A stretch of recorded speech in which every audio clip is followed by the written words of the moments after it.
Cinnogre, one of my favorite Lumians, sees many players gloss over how interesting Cinnogre actually is, being an ogre made of cinnamon, and has a very unique walking animation to back it up. Its pre-evolution Cinnaboo had one of the most unique encounter methods too, spawning randomly around the sweet retreat it was introduced in the overworld. Does this uniqueness let Cinnogre become the best new spirit type in the meta, or was its body too soft to take primal slashes? We'll find out as we ask, how good was Cinnogre actually? Upon release, Cinnogre was pretty hyped up.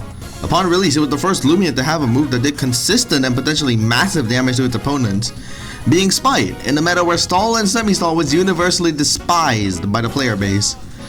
Spite alone seemed to give Cinnogre a massive niche, but it didn't stop there. Cinnogre introduced the move Fade Away to the game, meaning it provided pivot support to its team, alongside its mediocre speed, allowing for reliable pivoting, as it could take the hit first and then pivot into its partner.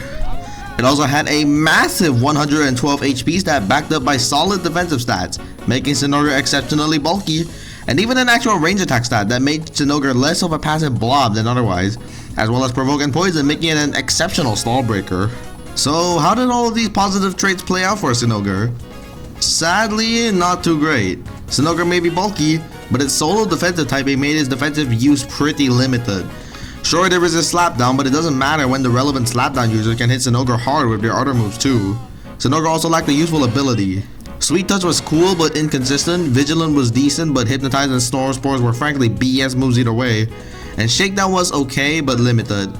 That same typing also made Cinnogre pretty inept defensively, only packing one stat move, leaving his coverage moves hopelessly weak against neutral targets that Cinnogre really needed to pelt, but only packing Boom Bash and later Muck Blast made it hard to do damage to Spirit Resist, and the meta packed plenty of resist upon Cinnogre's release, such as Obsidragon and Eclipse, as well as range walls that could take Cinnogre's moves eternally like Setimar's Terraclaw and Venilin.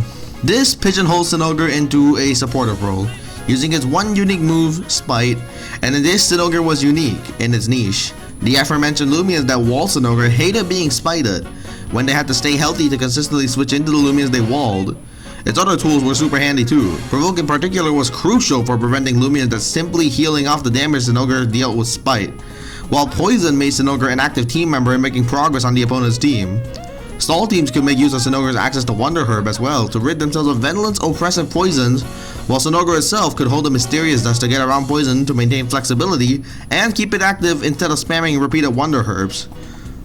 However, this niche was limited. Cinnogre may be bulky, but it wasn't swallowing super effective Eclipse Gamma Pulses over and over, and its lack of recovery made it hard to stay alive, while it had little use against offensive teams apart from its Brawler immunity.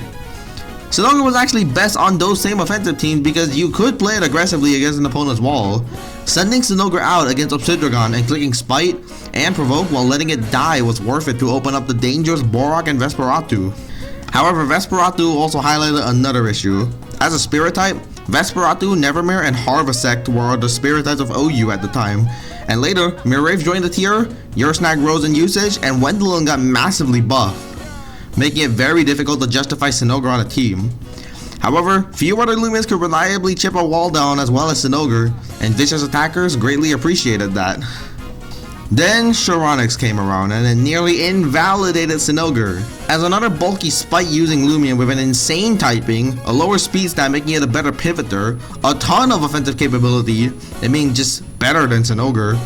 Considering how rare Cinnogre was already before the introduction of Charonix, Cinnogre became very unviable in OU. Its only niche was really its higher speed and sleep immunity. Charonix began to have a stranglehold on the OU metagame, and much discussion centered around whether it should be banned. Cinnogre, however, languishes in the lower tiers, even before Charonix came around.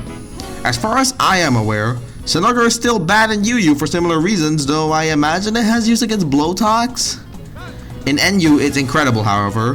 Once the higher tiers took up the better spirit types, Cinnogre could finally flex its offensive capabilities with its high range attack stat against the frailer NU tier, and Spite was always still useful. So how good was Cinnogre actually? Before the introduction of Charonix, Cinnogre was extremely rare but had a genuine niche in the tier as the ultimate stall breaker. However, it was rare by virtue of competition and its limited role, and when Charonix came around it became obsolete. However, it dropping the NU allowed Cinnogre to finally become a massive threat that it always wanted to be, and we salute Cinnogre for that. Thank you for watching, and let me know what Lumia you want me to cover next time. And if possible, please help me because I need some help with these videos.